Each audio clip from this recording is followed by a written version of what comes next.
Have you ever wondered why it's so easy for us to consistently overeat, doom scroll, binge Netflix? So hard to, I don't know, do things like working out and building a business and doing things that actually matter. And it seems like a big contradiction because we consistently do the things that are bad for us, but we inconsistently do the things that are good for us. And it's almost like our brains are wired the wrong way. But the truth is that our brains are completely fine and they're just doing what they've evolved to do for the past, I don't know how many millions of years. And the problem is that we're living in 2026 now, and the environment we live in is completely different. But our brains are still working the same way. Because you have to think that back then, we had to conserve energy to survive, right? So doing hard things when non essential for survival was stupid. Because your brain rewarded you for taking the easy path, because the easy path is what kept you alive. But right now, the easy path is not essential for survival like it used to be. And right now, the easy path is just scrolling on TikTok, watching half naked girls shaking their ass, eating junk food, and doing all this bad stuff. But your brain still rewards you for taking the easy path in the same way that it used to before.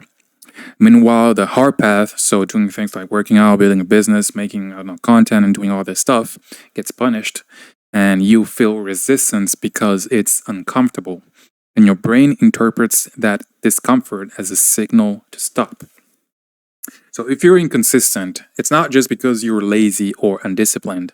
I mean, you still might be lazy and undisciplined, but it's also because our brains are biologically wired to seek comfort. And if you see it that way, that changes everything about how you approach consistency. Because if the problem is the way that your brain is has evolved and not your character, then the solution is not to try harder, but is to build systems to help you stay dangerously consistent. And that's exactly what this video is about. I'm going to give you 4 hacks, and if you follow them, you will become dangerously consistent. So hack number 1 is to stop planning for your best days and plan for your worst days instead. So let me take a guess. You were scrolling like a retard at 3 a.m. on TikTok, and you stumbled upon a motivational video that made you wanna go, I'm gonna become a millionaire and I'll be super consistent starting from tomorrow. And you probably listed a bunch of things that you would start doing from the next day, right? Probably something like, I don't know, waking up early, working out, eating well, doing your deep work, etc., etc. And maybe you do it for like a week because you're motivated, you have energy, and you want to stick to the plan that you made, right? But then something happens, let's say something unexpected happens, comes up that prevents you from sticking to your perfect plan. So you skip one day and you feel bad about skipping one day. So you think, well, whole week's gone now, and I guess I'll just start over the next week. And you never do. That's a classic. It almost always goes like this. So here's the problem. You designed your plan for your best day, but realistically, we almost never have a perfect day because real life is unpredictable. You need to be able to adjust and adapt quickly if you want to stay consistent. And so you need to plan for both good days and bad days because that gives you flexibility. So here's what you do in practice. I want you to build 2 versions of every habit you're trying to be consistent with. The first version is your baseline, and this is the absolute minimum that you will do no matter what.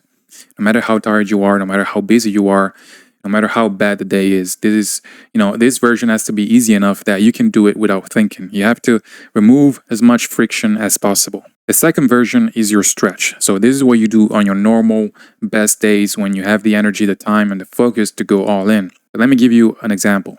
Let's say you're trying to get in shape, right? And your baseline habit is a 20-minute walk. Like that's it. It's frictionless. You don't need the gym you don't need equipment. You can do it in the morning, after lunch, or after dinner. There's basically no day so bad that you cannot take a 20-minute walk. And your stretch version is a full gym session. So on a bad day, you walk. On a good day, you go to the gym, you take your pre-workout, your creatine, you do all that, right? But either way, you showed up. And that's the whole point, showing up consistently. It's better to do a little bit, but consistently, than to do a lot just once in a while. It's better to walk 20 minutes a day than to have a 3-hour session at the gym only once a week. And this trick will not only make you more consistent, but it will also make you stop feeling like failure every time things don't go perfectly. Because I think that the number one thing that stops people from sticking to their plan is the feeling of failure and disappointment when things don't go their way and they're not able to stick to the plan. Like, I don't know, like a minor inconvenience happens and people are like, oh shit, the whole day's ruined and now I'm gonna stop, whatever. That doesn't make any sense because things never go perfectly and you can decide how quickly you react to inconveniences and how you react to these inconveniences. Now, hack number 2 is to make the decision once and then just execute. Okay, so now you have your baseline and your stretch version of every habit. But here's another reason why most people still fall off, even when they have a plan. Because you don't feel like doing the thing. You wake up and you're like, man, I don't feel like doing this today. So the $1 million question is, how do I do things even when I don't feel like doing the things, right? And that's a big question because you would certainly most never feel like doing the things that need to be done. I don't know, to grow your business, get in shape, or whatever it is that you need to do. You will almost never wake up at 6 a.m. feeling like, excited to do cold outreach. And for example, unless you're fucking Rick Ross and it'll just tell you to shut the fuck up and get to the money, man. But you're not Rick Ross and you're not gonna wake up excited every day to do hard things, right? If you're gonna wait to be excited every single time, you'll be waiting forever. So here's how you fix the problem. You make the decision once and then you stop making it. I want you to think about it this way. There is a version of you that exists when everything is good. You're in a good mood. You slept 8 hours. You can think clearly. And that's the version of you that makes great decisions. And then there is the version of you that exists at 7 a.m. when your alarm goes off and all you want to do is just get 5 more minutes of sleep. And that version of you should not be trusted with any decision. That version of you should not make any decision at all. So what you do is you let the best version of you make the decision once and then you make it permanent. So basically your mood follows the plan and the plan doesn't follow your mood. Practically, this is very simple. You pick one thing that you keep redeciding about every single day. Maybe it's working out, maybe it's making content, maybe, I don't know, whatever it is. And you answer these 4 questions honestly. So when does this happen? Where does it happen? What does done look like? And what's your baseline version on a bad day? So you write those answers down and that's your decision. You make it once and that's it. From that point forward, you're not asking yourself whether you feel like it. You already decided. All you have to do is just execute. Now, let me tell you how I use this trick. And let me tell you a real example of how I use it. So I've decided that I have to script YouTube videos and I've decided when. So 3 times a week, early in the morning, as soon as I wake up, the first thing I do is script videos. So where I do this is at my desk, pretty simple. And what does done look like? So done means that I've written an entire script, so the full YouTube script video, and I've made all the assets that I need for the video. So for example, if I need to make a Miro board for that specific video, that means that I have to script the video and then make the Miro board, and that's when I'm done. Now, what's the baseline version on a bad day? So if I can't script a full video because, I don't know, something came up, maybe I haven't slept enough and I can't think clearly, well, the baseline is scripting the hook and maybe 1 or 2 bullet points for each section of the video. So if I'm not scripting, I'm not scripting the whole video, but at least I have the hook and a basic outline of the video. And that works for me. So you're going to have to change your habits based on your situation. But the key takeaway is that discipline is not about having a lot of willpower. And, sometimes it is, but you can't just rely on willpower. You have to simplify the decision-making process. And the fewer decisions you have to make from the moment you have to do something to the moment you actually do it, the better it is. So everything in between these 2 points just creates friction. And friction is the enemy of action. So hack number 3 is to judge yourself by the speed with which you come back when you fall off. It's good to have a plan, it's good to make decisions and execute fast, but life is unpredictable and you're gonna have times when you won't be consistent, and that could be for many reasons. Maybe you're going on vacation, maybe something happens in your personal life and you have to stop for a while. It's going to happen. It's normal and it's completely fine. The difference between people who are genuinely consistent and dangerously consistent and people who aren't is not that consistent people never fall off. It's how fast they come back. And most people treat falling off like it's some kind of tragic event that you can't come back from. Like, for example, they miss one workout and suddenly the whole fitness journey is over and it goes to the trash and a la poubelle and it's over. Fuck it, forget it. They act like it's a fucking tragedy and they spiral into guilt and shame and overthinking. And the longer they stay in that negative spiral, the harder it is to start again to get back. So there's no point in feeling guilty and overthinking because it never helps. All it does is extend the time between falling off and getting back on. So stop treating consistency like a streak. Stop tracking how many days in a row you took a cold shower. I don't know, you meditated.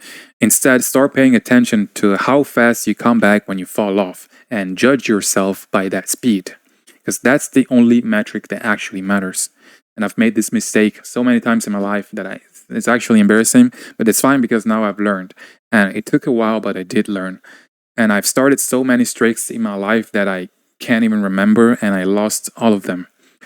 First, because I was setting unrealistic expectations. I was trying to do many things and I would inevitably burn out. And second, because of what I just told you, I'd lose the streak and treat it like a tragedy, and I'd stop doing the thing just because I'd feel so guilty and ashamed of myself. And I would say things to myself like, man, if you can't even keep up for X days, you don't deserve to get this. And I would just have all this self-negative talk. And it just does more bad than good, honestly. And now I only judge myself by the speed at which I come back. And I don't care if I miss a day. It's not the end of the world. And I've learned to see the bigger picture instead of just focusing on the small details. And I think you should do the same. Now, hack number 4 is to track behaviors and not outcomes. One of the biggest mistakes I see people make is that they track outcomes and not behaviors. And I'm not saying that tracking outcomes is bad. You should track your results, but they shouldn't be your main focus. The main problem that people don't realize is that there is a lag between the action taken and the result that you get from that action. The results you have today are a reflection of the habits you built over the last 2 years and not the last week. But people think that growth is linear. They believe that if you input 1, you should have 1 as a result. But in reality, you will do things for a long time, seeing little to no progress, and then one day you see a big spike in your results all at once. And growth in life is almost never linear. It's exponential, especially with social media. And your growth will probably look something like this.